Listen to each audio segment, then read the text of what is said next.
Hello friends, स्वागत है आपका हमारे यूट्यूब चैनल में। आज हम लोग पढ़ेंगे सेल यानी कि कोशिका। आज हम लोग कोशिका के बारे में जानेंगे, तो चलिए शुरू करते हैं। सबसे पहले ये हम लोग जानते हैं कि कोशिका है क्या।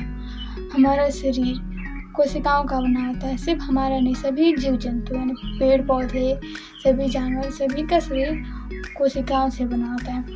जिस प्रकार हम जब एक घर बनाते हैं तो एक एक ईंट जोड़कर घर बनाते हैं, उसी प्रकार हमारा शरीर भी एक एक कोशिकाओं से जोड़कर बना हुआ है। इसीलिए कोशिका को लाइफ की स्ट्रक्चरल एंड फंक्शनल यूनिट भी कहा जाता है। क्या कहा जाता है?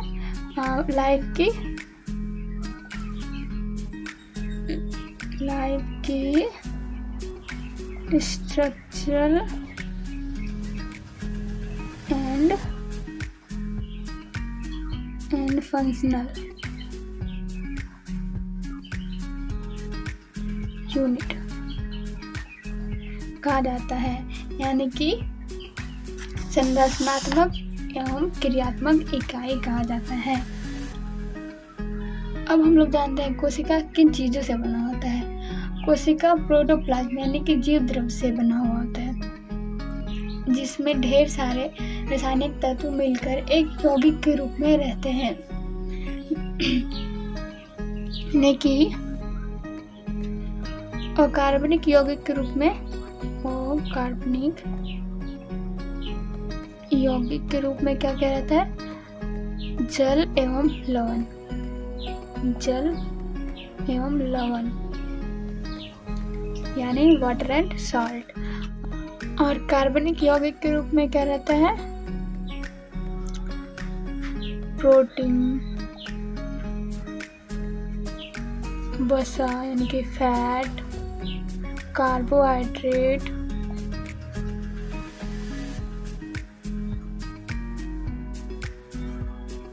न्यूक्लिक एसिड, न्यूक्लिक अम्ल, ये सब अकार्बनिक यौगिक के रूप में रहते हैं सेल में।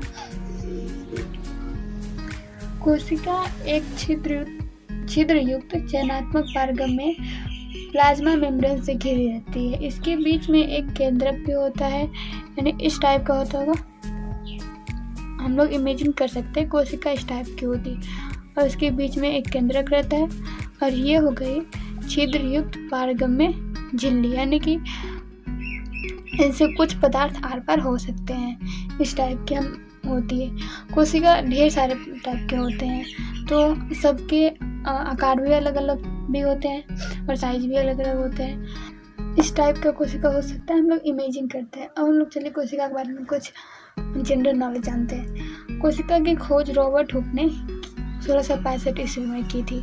1665 ईस्वी में रॉबर्ट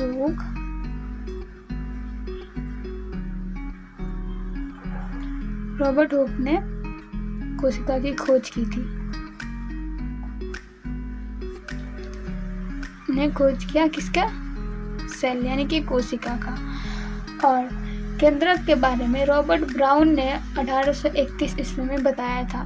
कितने ईस्वी में? 1831 ईस्वी में रॉबर्ट ब्राउन, क्या नाम है? रॉबर्ट ब्राउन, इन्होंने केंद्रक के बारे में बताया। और उसके बाद 1839 ईस्वी में पुरकिंजे ने अंदर के पदार्थ को प्रोटोप्लाज्म या जीवद्रव्य नाम दिया। कितने में? 1839 ईस्वी में। और किसने? पुरकिंजे, क्या नाम है? पुरकिंजे ने प्रोटोप्लाज्म यानी कि सेल के अंदर के इस वाले भाग को प्रोटोप्लाज्म यानी जीवद्रव्य का नाम दिया। प्रोटोप्लाज्म या जीवद्रव्य का नाम दिया।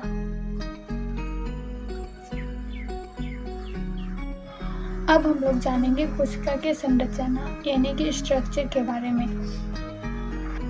कोशिका ढेर सारे घटकों से मिलकर बनी होती है, जैसे कि हम लोग कोशिका अंग कहते हैं। इसमें जो सब है ये सब घटक है, और हर घटक का एक अलग अलग कार्य होता है। इन्हीं कोशिका अंगों के कारण कोशिका एक जीवित संरचना यानी कि लाइव है। जीवों में ढेर सारे प्रकार के कोशिका होते हैं, लेकिन सबके साइज और शेप अलग अलग होते हैं, लेकिन इनके अंदर के जो भी कोशिकांग हैं वो सब में एक ही होते हैं। इसके स्ट्रक्चर को समझने के लिए हम लोग स्टार्ट करते हैं बाहरी परत से, शुरू से बाहर से स्टार्ट करते हैं। इसको हम लोग बाहरी परत को बोलते हैं सेल मेम्ब्रेन या कोशिका झिल्ली या प्लाज्मा मेम्ब्रेन भी कहते हैं। यह सबसे बाहरी परत है और यह अर्ध पारगम्य होती है, मतलब कि इससे कुछ ही पदार्थ आर पार जा सकते हैं। इस झिल्ली के बीच में छोटे छोटे छिद्र होते हैं या इसमें से इन दो परत में से एक परत लिपिड होती है तथा दूसरी परत प्रोटीन होती है। लिपिड इसके अंदर वाली परत को कहते हैं। अब जानते हैं इसका फंक्शन क्या है। यह कोशिका को निश्चित आकार बनाने में सहायता करती है, यानी बाहरी परत है तो ये जरूरी है कि ये इसके आकार को बनाए रखने में सहायता करती है। दूसरा, यह कोशिका को मैकेनिकल सपोर्ट प्रदान करती है, यानी यांत्रिक सहारा प्रदान करती है। बाहरी परत है तो सहारा भी प्रदान करेगी और यह भिन्न भिन्न प्रकार के अणुओं को बाहर आने और अंदर जाने को नियंत्रित करती है, यानी कौन सा पदार्थ बाहर आएगा कौन सा अंदर जाएगा इसको नियंत्रित करती है। दूसरा क्या है, साइटोप्लाज्म यानी कि कोशिका द्रव, जिसे कहते हैं यह केंद्रक और झिल्ली के बीच का भाग होता है, यानी जीव द्रव का वह भाग जो केंद्रक और झिल्ली के बीच में आता है उसे साइटोप्लाज्म या कोशिका द्रव बोलते हैं। इन सब को हम साइटोप्लाज्म बोलेंगे। इनमें अनेक प्रकार के अकार्बनिक एंड कार्बनिक पदार्थ रहते हैं। अकार्बनिक पदार्थ में कौन कौन से रहते हैं, जैसे कि कार्बोहाइड्रेट, वसा, प्रोटीन आदि सब रहते हैं, जबकि कार्बनिक पदार्थ में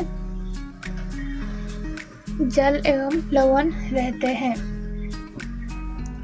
कोशिका द्रव एक गाढ़ा पारभासी एवं चिपचिपा पदार्थ है। ये जो है अंदर में सब गाढ़ा पारभासी यानी कि कुछ कुछ दिखाई देता है, इससे पूरा साफ दिखाई नहीं देता और चिपचिपा पदार्थ है। इसमें ढेर सारी रचनाएं होती हैं, इसमें ढेर सारी रचनाएं Golgi apparatus, centrosome, mitochondria, vacuoles, lysosome, ये rough endoplasmic reticulum, smooth endoplasmic reticulum, इन सभी ढेर सारी रचनाएं हैं इसमें और सबके कार्य भी अलग अलग हैं। तो चलिए इन सब के बारे में जानते हैं और इसके कार्य के बारे में जानते हैं। पहला हम लोग जानते हैं इंडोप्लाज्मिक रेटिकुलम के बारे में। इंडोप्लाज्मिक रेटिकुलम ने ये वाला भाग को हम लोग इंडोप्लाज्मिक रेटिकुलम बोलेंगे। ये दो प्रकार का होता है, एक रफ इंडोप्लाज्मिक रेटिकुलम और एक smooth endoplasmic reticulum. Endoplasmic reticulum lipoprotein की बनी होती है और कोशिका में समांतर नलिका के रूप में फैली होती है। देख रहे हैं कि ये समांतर एक दूसरे के सामने सामने नली के रूप में फैली हुई है। इसमें रफ इंडोप्लाज्मिक रेटिकुलम के ऊपर छोटे छोटे कण होते हैं जिसे कि हम लोग राइबोसोम कहते हैं। इसी राइबोसोम में ही प्रोटीन का संश्लेषण होता है। The endoplasmic reticulum smooth endoplasmic reticulum smooth और चिकना होता है, स्मूथ या चिकना होता है। नेक्स्ट है गोल्जी अपैरेटस यानी गोल्जी उपकरण। सबसे पहले कैमिलो गोल्जी ने 1898 ईस्वी में जंतु कोशिका में इसे देखा था, गोल्जी अपैरेटस को। यह सूक्ष्मदर्शी पे देखने पर मुड़ी हुई छड़ की गुच्छा के समान दिखती है। इस तरह से देख रहे, मुड़ा हुआ छड़ की गुच्छा के समान दिख रहा है और इसे कोशिका का मुख्य सेक्रेटरी अंग भी कहते हैं, यानी श्रवण अंग। कुछ परिस्थितियों में इसमें सिंपल ग्लूकोज से जटिल ग्लूकोज का निर्माण होता है। नेक्स्ट क्या है, लाइसोसोम। यह बहुत ही छोटा कोशिकांग है, बहुत ही छोटा। इसके चारों तरफ एक पतली झिल्ली होती है, इसके चारों तरफ पतली झिल्ली होती है। इसका आकार बहुत छोटा एवं थैले जैसा होता है। इसमें एंजाइम्स होते हैं जो जीव द्रव को घुला देने या नष्ट करने की क्षमता होती है। इसमें कुछ एंजाइम्स होते हैं जो जीव द्रव, जो भी ये जीव द्रव है उसको घुला देने की क्षमता रखते हैं या नष्ट करने की क्षमता रखते हैं। जब कोशिकीय चयापचय यानी सेलुलर मेटाबॉलिज्म में कोई प्रॉब्लम आता है जिसके कारण कोशिका क्षतिग्रस्त हो जाता है तो लाइसोसोम फट जाता है और वह अपने ही कोशिका को पचा देती है। इसलिए इसे आत्महत्या की थैली भी कहते हैं या सुसाइड बैग कहते हैं। इसमें जो एंजाइम्स होते हैं, अगर कोशिका में चयापचय में कोई प्रॉब्लम आता है, उसके कारण ये फट जाता है। फटने के कारण इसमें जो एंजाइम्स होते हैं वो अपने ही कोशिकाओं को पचा देते हैं, इसलिए इसे आत्महत्या की थैली या सुसाइड बैग भी कहते हैं। इसका फंक्शन क्या है? कोशिका के अंदर जो भी बड़े कण या बाह्य पदार्थ रहते हैं उसे पचाता है। कोशिका के अंदर जो भी टूटे फूटे अंग होते हैं उसे पचाकर कोशिका को साफ कर देता है। जीवाणु एवं वायरस से रक्षा करता है। जिस कोशिका में यह रहती है उसी को आवश्यकता अनुसार नष्ट करने की क्षमता रखते हैं, नहीं कि यह जिस कोशिका में रहती है उसे ही नष्ट कर देती है, इसलिए इसे आत्महत्या की थैली कहते हैं। अब अगला क्या है? माइटोकॉन्ड्रिया।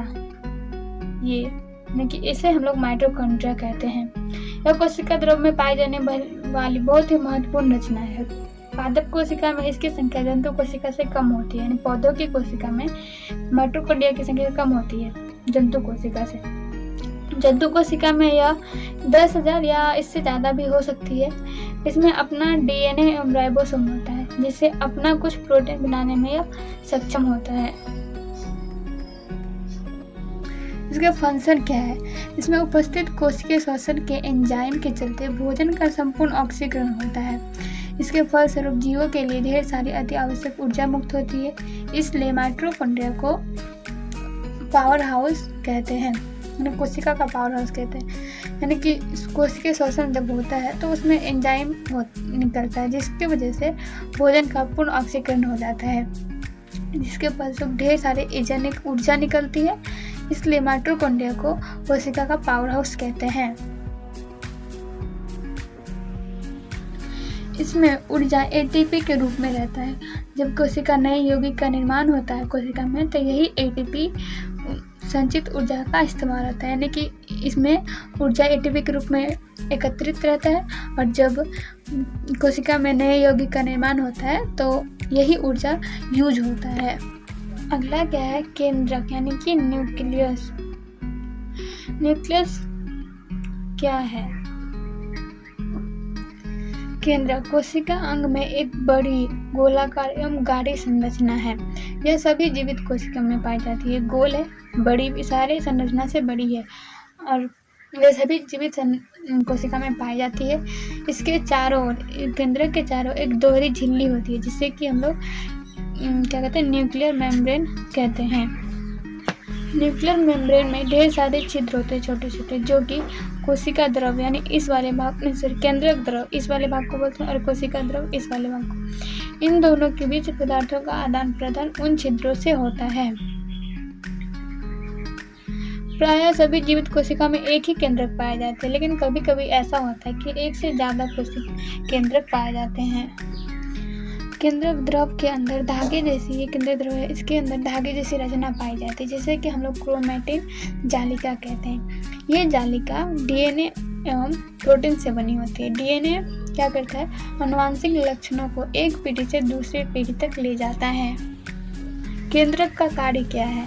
केंद्रक कोशिका की रक्षा करता है और कोशिकीय विभाजन में भाग लेता है। केंद्रक की अनुपस्थिति में कोशिका विभाजन संभव नहीं है, यानी कोशिकीय विभाजन में भाग लेता है। कोशिका जब विभाजन होता है, 2 भागों में बढ़ता है, तो केंद्रक भी बढ़ता है 2 भागों में।